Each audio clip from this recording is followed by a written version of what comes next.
Party का अगर एक भी कार्यकर्ता हाँ वही है ना सर। आपसे टूटता है तो पार्टी का नुकसान तो होता है। लेकिन सरकार तो बन गई सर। सरकार बनने के बाद ये जो पीछे हुआ कि कुछ विधायक जो थे वो पार्टी छोड़ के गए, उससे कहीं ना कहीं तो पार्टी को ठेस तो पहुंची है। मुझे कांग्रेस में निष्ठावान पार्टी के लोग चाहिए और ऐसे लोग चाहिए कि जिनका ग्रास रूट पे आधार हो। निष्ठावान मतलब कि जिनकी बीजेपी से कोई सेटिंग ना हो।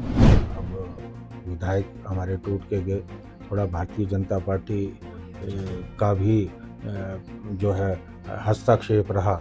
उन्होंने भी सरकार गिराने का प्रयास किया कि 3 तरह के घोड़े हो, एक जंगी घोड़े और बारात वाले घोड़े और कुछ घोड़े लंगड़े भी होते हैं।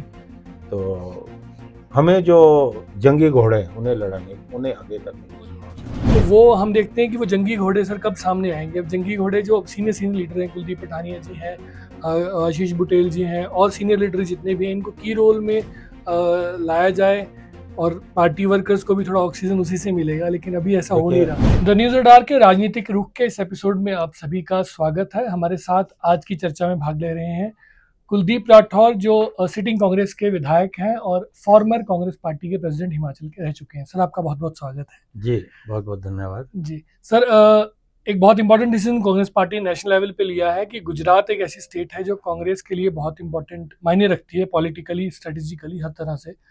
और आपका एज ए ऑब्जर्वर जो है वहाँ पे सिलेक्शन किया गया, तो इसके लिए प्रोसीजर क्या रहता है सिलेक्शन का कि आपको हिमाचल से चुना गया? देखिए, अभी एआईसीसी का सेशन गुजरात में हुआ था जी।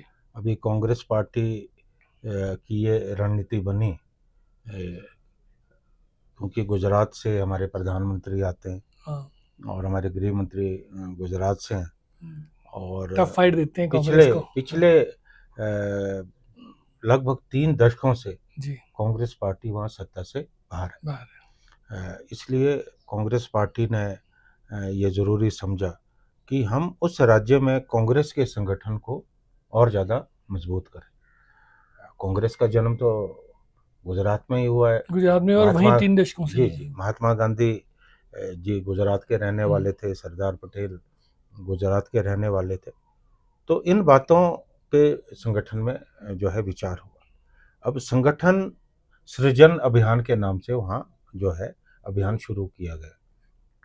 लगभग 31 जो नेता हैं उन्हें एआईसीसी की तरफ से वहाँ प्रवेशक बनाया गया है और हर जिले में अलग अलग प्रभारी बनाए गए हैं। मुझे सुरेंद्रनगर जिले का जो है प्रभार दिया गया और बाकी भी जो प्रभारी बने वो पार्टी के सब वरिष्ठ नेता हैं। मुझे लगता है कांग्रेस पार्टी आला कमान ने निष्ठा और कार्यशैली के आधार पे जो है चयन किया है। सर प्रोसीजर क्या रहता है? मेरा सवाल वही है कि हिमाचल से कि कोई एक पॉलिटिशियन को चुना गया। जी वही मैं बताना चाह रहा हूँ क्योंकि मेरे लिए भी ताज्जुब की बात थी क्योंकि राहुल जी खुद अब गुजरात में पूरी तरह से रुचि ले रहे हैं। शायद इसलिए कि जो हिमाचल प्रदेश में जब मैं पार्टी का अध्यक्ष था उस वक्त जिस तरह से संगठन को हमने मजबूत किया और 4 उपचुनाव जीते और वही आधार बना बाद में कांग्रेस की सरकार बनाने में। और पूर्व में मेरा जो एनएसयूआई यूथ कांग्रेस का एक लंबा कार्यकाल रहा है, तो इसलिए पार्टी आला कमान ने जो है मेरा चयन किया। आपका सर पहला जो ऑफिस इंडक्शन हुआ था कांग्रेस पार्टी के स्टूडेंट विंग में या यूथ विंग में, वो किस साल में हुआ था? देखिए बहुत पुरानी बात है। मेरी उम्र लगभग उस वक्त 17 साल रही होगी जी। मैं जब राजकीय महाविद्यालय संजौली का छात्र था उस समय हिमाचल प्रदेश में एक छात्र आंदोलन चला और उस छात्र आंदोलन में मेरी भी सहभागिता रही और एक स्टूडेंट एक्शन कमेटी बनी और मैं उस स्टूडेंट एक्शन कमेटी का जनरल सेक्रेटरी बना। उस वक्त हिमाचल प्रदेश में भारतीय जनता पार्टी की शांता जी शायद, और हाँ शांता कुमार जी उस वक्त मुख्यमंत्री थे। लगभग 25-30 दिन वो आंदोलन जो है चला। उसके बाद क्योंकि छात्र आंदोलन से थोड़ा नाम हुआ, मेरा परिवार कांग्रेस पार्टी से संबंधित था, तो जाहिर है कि मैं भी कांग्रेस पार्टी का जो छात्र विंग है हमारा एनएसयूआई उसका सदस्य बना और महज 18 साल की उम्र में मुझे एनएसयूआई का प्रदेश महासचिव बनाया गया और उसके 2 साल बाद, लगभग 19 साल मेरी उम्र पूरी हुई होगी, मुझे प्रदेश एनएसयूआई का अध्यक्ष बनाया गया। और लगभग तो सुक्खू जी आपके बाद अध्यक्ष बने जी थे? जी लगभग 6 साल तक मैं हिमाचल प्रदेश में एनएसयूआई का अध्यक्ष रहा। और वो भी विडंबना थी कि जिस वक्त मुझे अध्यक्ष बनाया गया उस समय एनएसयूआई हिमाचल में मृत प्राय थे, क्योंकि इमरजेंसी के बाद बहुत सारी बातें हुई और कांग्रेस का संगठन हाँ, काफ़ी टफ था उस समय बहुत तो। कमज़ोर था। और बल्कि मैंने तो उस समय देखा है कि एक नारा लगता था कि एक कांग्रेसी बताओ और 1000 रुपये पाओ। ये भी नारा लगता था जब हाँ। मैं एनएसयूआई का सदस्य बना। और संगठन मृत प्राय था, लेकिन मैंने पूरी निष्ठा से, ईमानदारी से काम किया। और जिस दिन मैं एनएसयूआई को छोड़ के गया, 27 साल में मैंने एनएसयूआई छोड़ दी थी। जी। और उस वक्त एनएसयूआई जो है, it was one of the strongest organization in Himachal. And Sukhu ji came after you? After me Arun Sharma became NSUI president. उसके बाद सुखविंदर सिंह सुक्खू जी एनएसयूआई के प्रदेश के कहते हैं कि आपका काफी योगदान रहा सर उनको पॉलिटिकली उसमें एनएसयूआई के रूल में। हाँ, वो क्योंकि वो भी छात्र राजनीति में सक्रिय थे। और जब मैं प्रदेश एनएसयूआई का अध्यक्ष था तो वो राजकीय महाविद्यालय संजौली, जहाँ का मैं भी निर्वाचित अध्यक्ष रहा हूँ, वहाँ वो एनएसयूआई के पैनल से जो है जीत के आए। और बाद में एनएसयूआई में भी मैंने उनको आगे बढ़ाने का जो है प्रयास किया। तो उस समय जो है एनएसयूआई के संगठन को एक प्रदेश में बहुत ज़्यादा मजबूती मिली। और उसके बाद तो युवा कांग्रेस में मैंने काफ़ी साल युवा कांग्रेस में नेतृत्व किया। और बीच में परिस्थितियां ऐसी बनी कि मैं जो है, मैंने ये उचित समझा, क्योंकि विद्या स्टोक्स जी चुनाव लड़ती थी वहाँ से, उनसे मेरे बहुत अच्छे संबंध थे। अगर मैं ये कहूँ मेरी माँ की तरह थी, तो मैंने कभी टिकट नहीं मांगा। Sacrifice your political career just for मैंने टिकट नहीं मांगा। मुझे लगता है इतनी वरिष्ठ है इनके खिलाफ। हालांकि कई बार मेरे जो साथी हैं, मेरे दोस्त हैं, वो कहते थे कि इस तरह तो आप कभी विधायक बन ही नहीं पाओगे। मैंने कहा मेरी कोई इच्छा नहीं, और सचमुच कोई इच्छा नहीं थी। और मैंने पूरा का पूरा जो है वकालत में कंसंट्रेट किया। और मैं काफ़ी साल तक भारत सरकार का अतिरिक्त अधिवक्ता रहा। और लगभग 10 साल तक मुझे हाई कोर्ट और सेंट्रल एडमिनिस्ट्रेटिव ट्रिब्यूनल में भारत सरकार के वरिष्ठ अधिवक्ता के रूप में काम करने का मौका मिला। और ये भी देखिए हैरानी की बात है कि बीच में ऐसी परिस्थितियां बनी, मुझे आर्म्ड फोर्सेस ट्रिब्यूनल में भारतीय जो सशस्त्र सेनाएं हैं उनका वरिष्ठ अधिवक्ता बनने का मौका मिला। तो मैं तो चंडीगढ़ में था, मैं तो हिमाचल से भी चंडीगढ़ चला गया था, वहाँ वकालत कर रहा था। ऐसी परिस्थितियां बनी, आपको हिमाचल में एज ए प्रेसिडेंट मुझे पार्टी का अध्यक्ष बना। और जब पार्टी का अध्यक्ष बना तो उस वक्त भी परिस्थितियां मैं बयान नहीं करना चाहता। पार्टी में सारी चीजें ये तो हमने भी देखी है सर कि लोअर हिमाचल में ऐसी कुछ सीटें थी जो आती नहीं थी और वो आपकी वजह से आई। जी जी। आपने मेरे एक मार्च शुरू किया था। जी जी जी। पैदल मार्च। जी जी। तो हिमाचल में सबसे पहले मैंने अध्यक्ष बनने के बाद जो राहुल गांधी जी की मंशा थी कि जो हिमाचल प्रदेश में ग्रुपिज्म था उसको मैंने कंट्रोल किया, उसको खत्म किया। और आज तो कांग्रेस छोड़ के जा रहे हैं, हमने तो कांग्रेस में लाए। अब मैं उदाहरण देना चाहता हूँ, हमारे सुरेश चंदेल बहुत बड़े भाजपा के नेता रहे हैं, पार्टी के अध्यक्ष रहे, 3 बार के वो सांसद रहे, फॉर्मर बीजेपी वो कांग्रेस पार्टी में आए। और भी कई आए, पंडित सुखराम जी वो कांग्रेस पार्टी छोड़ चुके थे, उनको भी हमने सम्मिलित किया। तो हिमाचल प्रदेश में कांग्रेस पार्टी का एक मजबूत संगठन हमने खड़ा किया। और जब मैं अध्यक्ष बना तो मैंने देखा कि लगभग 1 दर्जन सीटें जो हम जीत नहीं पा रहे हैं, 30 35 सालों से वो सीटें हम जीत नहीं रहे। जैसे कि जैसे कुटलैड़ हो गया, भौरंज हो गया, और कई सीटें हम लगातार जो है, हाँ, 3 चुनाव लगातार हम हारते रहे। कसौली हो गया, नाहन हो गया, पौंटा साहब हो गया, धर्मपुर हो गया, बहुत सारी इस तरह की लगभग 12 सीटें, मनाली हो गया, तो लगभग हमने 12 सीटें चिन्हित की। वहाँ पे आपने किया? वहाँ पे मैंने पूरा कंसंट्रेट किया और पूरी रणनीति बनाई। और वहाँ मैंने एक बात देखी कि कांग्रेस पार्टी के कार्यकर्ता हैं वहाँ, लेकिन वो छोटे छोटे गुटों में बटे। मैंने वो गुट खत्म करके सबको इकट्ठा किया और वहाँ पद यात्राएं शुरू की। हर क्षेत्र में लगभग मैं 15-15, 20-20 किलोमीटर में पद यात्रा की और संगठन में लोगों को जोड़ा और कांग्रेस की सरकार बन गई। और हैरानी की बात तो नहीं है, क्योंकि मुझे विश्वास था कि कुछ सीटों को छोड़कर हम सारी सीटें हमने जीती। हम कुटलैड़ जीते, हम भौरन जीते, हम शाहपुर जीते, हम कसौली जीते, हम नाहन जीते, हम मनाली जीते। वहीं से हमारी सरकार बनने का जो है आधार बना। लेकिन और आपको मैं कहना चाहता हूँ, अगर उन सीटों पे काम नहीं किया होता तो it would have very tough. लेकिन सरकार तो बन गई सर। सरकार बनने के बाद ये जो पीछे हुआ कि कुछ विधायक जो थे वो पार्टी छोड़ के गए, उससे कहीं ना कहीं तो पार्टी को ठेस तो पहुंची। और वहीं से एक शुरू हुआ कि एक अभी डिस्ट्रेस कांग्रेस वर्कर्स में जो है वो रहता है। और वो जो एमएलए छोड़ के गए वो भी कभी कभी कहते हैं कि हम पार्टी छोड़ के नहीं जाते अगर हमें कंसिडर ना किया जाता। तो ये डिस्ट्रेस तो महसूस करते हो आप भी कि नहीं? देखिए, अब क्या परिस्थितियां रही उस पर मैं अब जाना नहीं चाहता, क्योंकि अब बहुत सारी चीज़ें सेटल हो चुकी हैं। लेकिन निश्चित तौर पे पार्टी का अगर एक भी कार्यकर्ता वही है ना सर, आपसे टूटता है तो पार्टी का नुकसान तो होता ही है। अब विधायक हमारे टूट के गए, थोड़ा भारतीय जनता पार्टी का भी जो है हस्तक्षेप रहा, उन्होंने भी सरकार गिराने का प्रयास किया।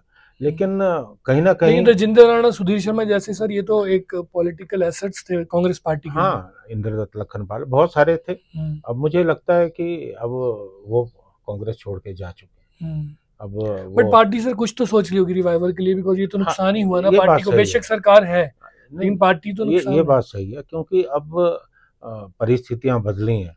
अब वो भी जा चुके हैं, अब हमें नए सिरे से जो हमारा नुकसान है उसकी हमें भरपाई करनी है। हालांकि बाई इलेक्शन हुए उसमें फिर से हमारी सीटें आई और हमारा 40 का आंकड़ा बरकरार रहा।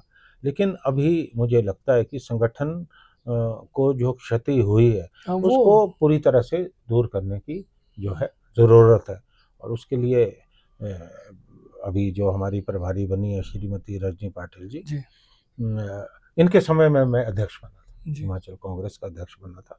तो ये कांग्रेस एनएसआई से निकली है, इन्हें हिमाचल प्रदेश की जमीनी परिस्थितियों का पूरा ज्ञान है और लगभग ये सभी पार्टी के कार्यकर्ताओं को, नेताओं को जो है जानती भी है।